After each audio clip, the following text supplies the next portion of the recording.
তোমার পাশে আছে, শুনতে পাচ্ছ? তোমার ছায়া, তোমার ভয়। লাইট নিভান, সাহস থাকলে শুনুন, ভয়ের অন্য নাম ভূত FM বাংলা।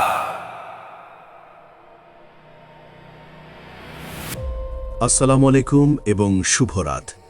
ভূত FM বাংলার আজকের এই বিশেষ এপিসোডে আপনাদের সবাইকে স্বাগত জানাচ্ছি।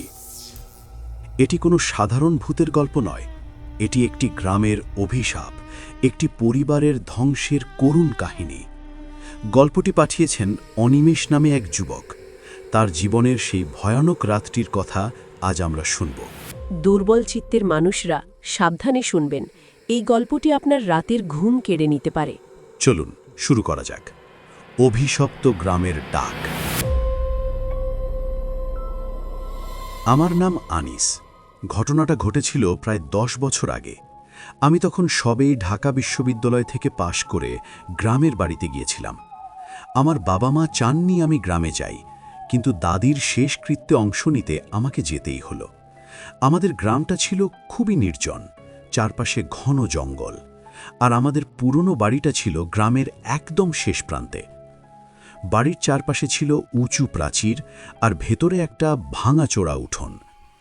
দাদির মৃত্যুর পর বাড়িটা কেমন যেন নীরব হয়ে গিয়েছিল।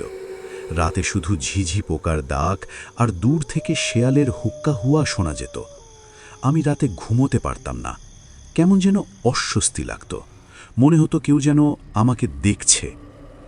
একদিন রাতে আমি শুয়ে আছি, হঠাৎ একটা মিষ্টি গন্ধ নাকে এলো, বুনো ফুলের গন্ধের মতো। আমি চোখ খুলতেই দেখলাম আমার জানালার বাইরে একটা নারী অবয়ব দাঁড়িয়ে আছে। তার চুলগুলো লম্বা, সাদা একটা শাড়ি পরা। আমি স্পষ্ট দেখতে পাচ্ছিলাম না। আমি ভয় পেয়ে চোখ বন্ধ করে ফেললাম। পরের দিন সকালে ঘুম থেকে উঠে দাদিদের পুরনো কাজের লোক রহমত চাচাকে জিজ্ঞেস করলাম, চাচা, রাতে আমাদের বাড়ির পাশে কেউ এসেছিল?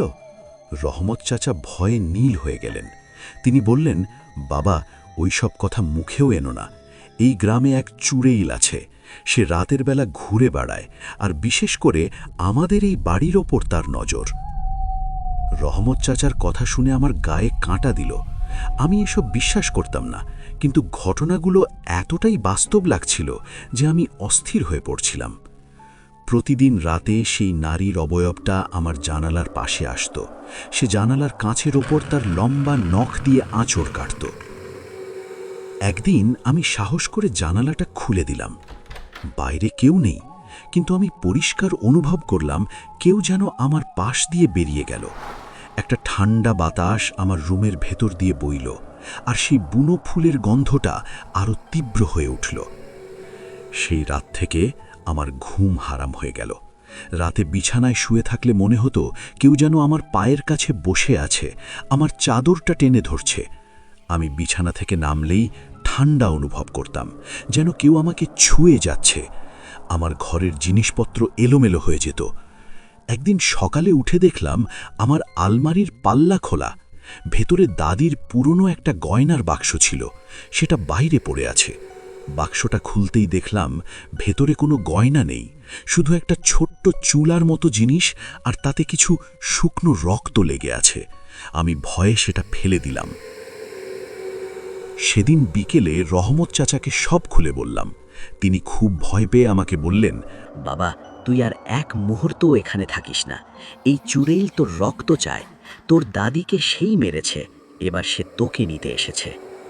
আমি তার কথা বিশ্বাস করলাম না, কিন্তু রহমত চাচা আমাকে একটি পুরনো তাবিজ দিয়ে বললেন, এটা তোর গলায় পড়বে, এটা তোকে বাঁচাবে।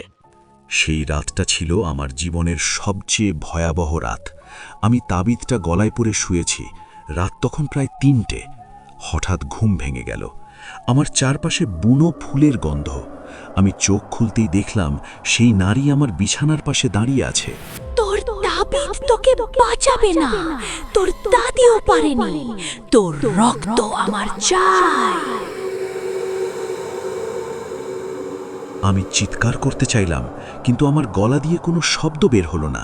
সে আমার দিকে ঝুঁকে এলো, তার চোখগুলো কালো গর্তের মতো, তার লম্বা নখগুলো আমার দিকে বাড়াতে শুরু করলো। আমি অনুভব করলাম আমার শরীরের শক্তি কমে যাচ্ছে। হঠাৎ আমি তাবিজটা তার মুখের দিকে ছুঁয়ে মারলাম। সে একটা বীভৎস চিৎকার করে পিছিয়ে গেল, তার মুখটা ফেটে রক্ত বেরোতে লাগলো। সে একটা ছায়ায় পরিণত হয়ে আমার ঘরের দেয়ালের ভেতর দিয়ে মিলিয়ে গেল। আমি জ্ঞান হারালাম।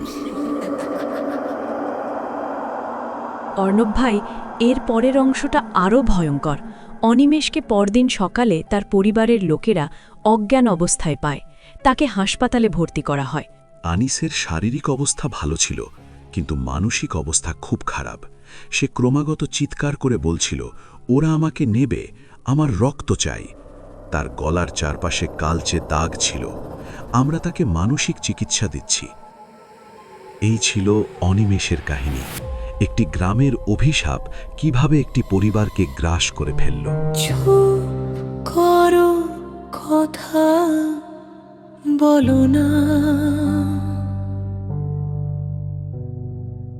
অন্ধকারে ছায়া ঝরে পড়ে। আজকের গল্পটা এসেছে আমাদের ইমেল থেকে। গল্প পাঠানো মানুষটি লিখেছেন, এই ঘটনাটা এখনও তার ঘুম কেড়ে নেয়। তিনি অনুরোধ করেছেন নাম গোপন রাখতে, তাই আজ আমরা তাকে ডাকব শুধু একজন যাত্রী বলে। তাহলে আর দেরি নয়, চলুন ঢুকে পড়ি গল্পে।